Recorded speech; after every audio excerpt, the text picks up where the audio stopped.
janjimu di dalamku, pulihkan jiwaku, ku kan berdiri di tengah badai dengan kekuatan yang kau berikan. Sampai kapanpun ku kan bertahan, karena Yesus selalu menopang hidupku.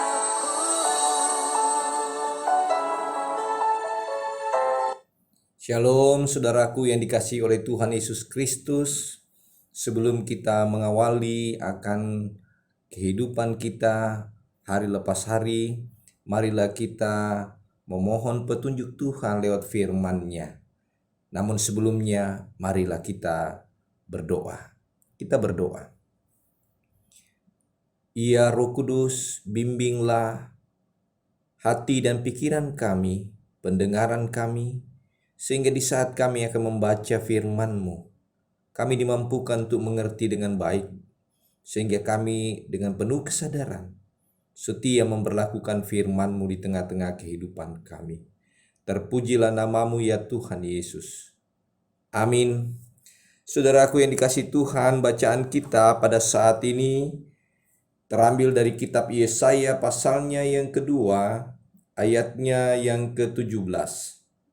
Yesaya pasalnya yang kedua, ayatnya yang ke-17, berkata buat kita sekalian, manusia yang sombong akan ditundukkan, dan orang yang angkuh akan direndahkan.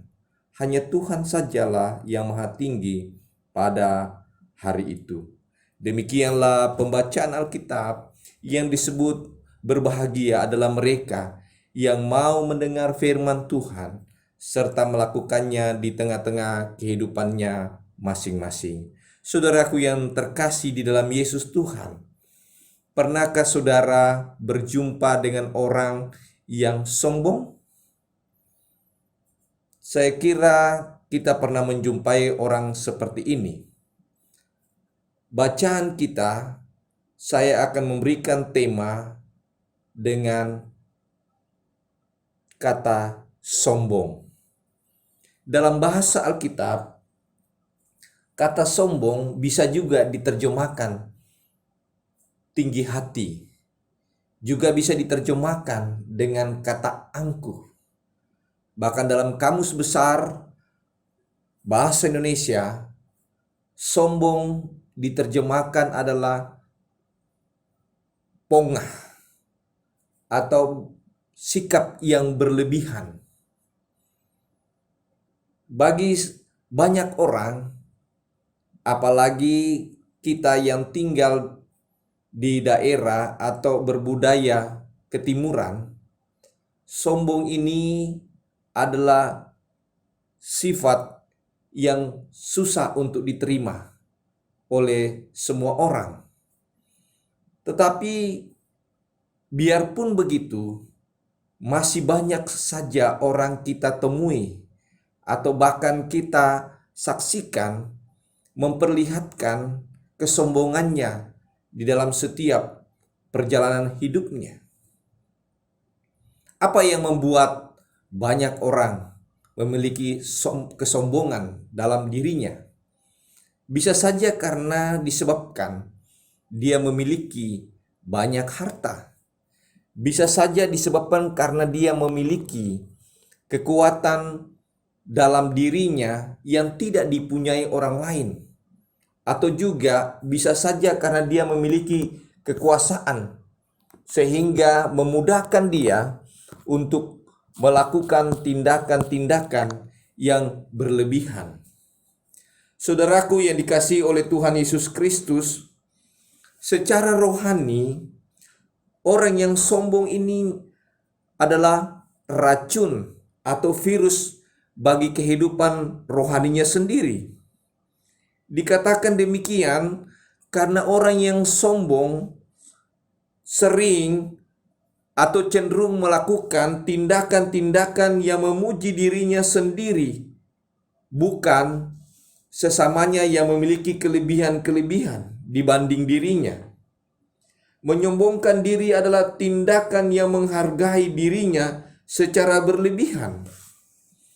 Itu disebabkan oleh karena dia memiliki kekayaan, kekuatan, kuasa, dan sebagainya yang diperlihatkan, yang dipamerkan bahwa dia adalah orang yang patut dipuji atau orang yang patut dihargai secara berlebihan di mata orang lain. Tetapi tahukah saudara bahwa dengan kesombongan itu artinya kita telah menutup diri untuk berjumpa dengan Tuhan. Kenapa dikatakan demikian? Karena dalam teks-teks Alkitab dikatakan, khususnya dalam Amsal pasalnya yang ke-16 ayatnya yang ke-5, dikatakan setiap orang yang tinggi hati adalah kekejian bagi Tuhan. Sungguh ia tidak akan luput dari hukuman. Dalam ayatnya yang ke-18 pasal 16 dikatakan juga demikian, kecongkakan mendahului kehancuran dan tinggi hati mendahului kejatuhan. Begitu juga yang disampaikan dalam Alkitab Perjanjian Baru, Yakobus pasal 4 ayatnya yang ke-6. Allah menentang orang yang congkak. Di sini dalam bacaan tadi, baik dalam kitab Amsal maupun dalam kitab Yakobus, sangat jelas mengapa orang yang sombong tidak bisa menjumpai Allah. Karena Allah tidak menyukai orang yang sombong. Karena di mata Tuhan, kesombongan adalah kekejian. Sifat kesombongan yang dimiliki setiap pribadi orang tentunya juga tidak disukai oleh orang-orang yang ada di sekitarnya.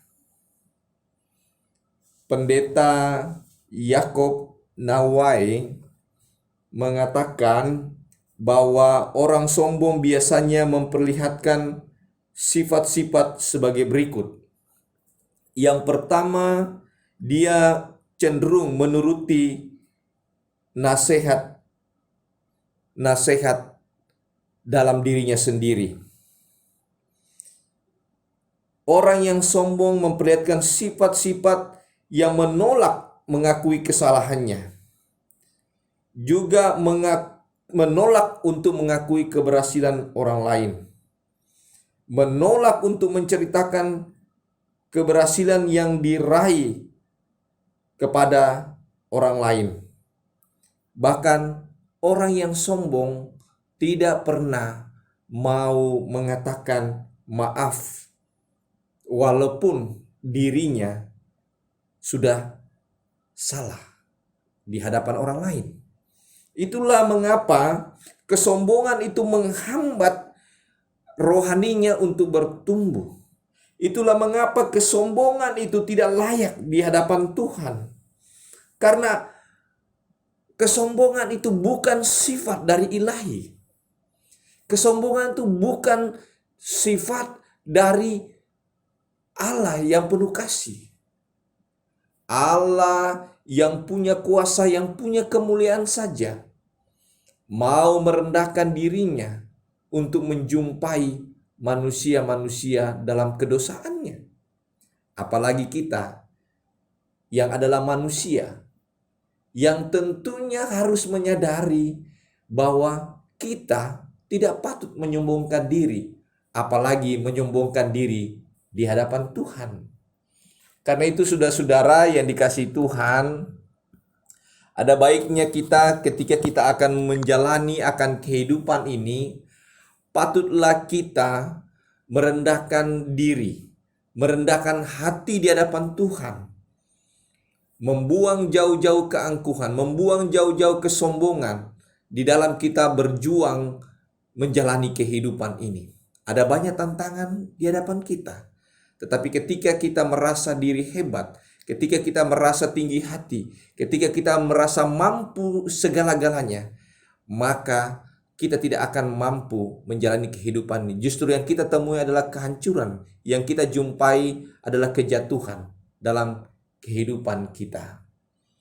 Di dalam Alkitab, kita pernah menjumpai orang yang pernah mengalami kejatuhan karena kesombongannya. Siapa itu? Nebukadnezar. Dia menyombongkan diri, tetapi Allah kemudian merendahkan dirinya. Mari saudara-saudaraku yang dikasihi oleh Tuhan Yesus Kristus, bagaimana supaya kesombongan itu tidak ada dalam diri kita sebagai orang-orang percaya? Yang pertama yang harus kita lakukan adalah sadari bahwa kita ini memiliki kelemahan dan juga keterbatasan. Sadari bahwa kita ini adalah ciptaan Tuhan yang tidak layak untuk menyombongkan diri. Dan yang ketiga, belajarlah untuk meminta petunjuk kepada Tuhan lewat doa, membaca firman-Nya, supaya kita memiliki sifat sikap yang mau tunduk di hadapan Tuhan. Sehingga hari-hari yang kita lewati penuh dengan kedamaian dan tentunya penuh dengan ketenangan. Oleh karena apa? Hidup kita hanya untuk Tuhan, tidak layak untuk menyombongkan diri dalam menjalani kehidupan ini. Kiranya Tuhan Yesus memberkati kita semua. Amin. Mari kita berdoa. Tuhan Yesus berkati kami sebagai orang percaya untuk selalu mengandalkan Tuhan dalam kehidupan ini. Kami dijauhkan dari kesombongan, kami dijauhkan dari keangkuhan. Dan biarlah firman-Mu Tuhan yang menuntun kami, sehingga kami menjadi pribadi-pribadi yang rendah hati di hadapan-Mu, yang mau berjuang dengan mengandalkan Tuhan semata. Berkati seluruh jemaat-Mu, para presbiter dan unit-unit misioner dalam menjalankan tugas melayani Tuhan, khususnya di Supratman, agar mereka selalu mengandalkan Tuhan dan berkati hidup mereka.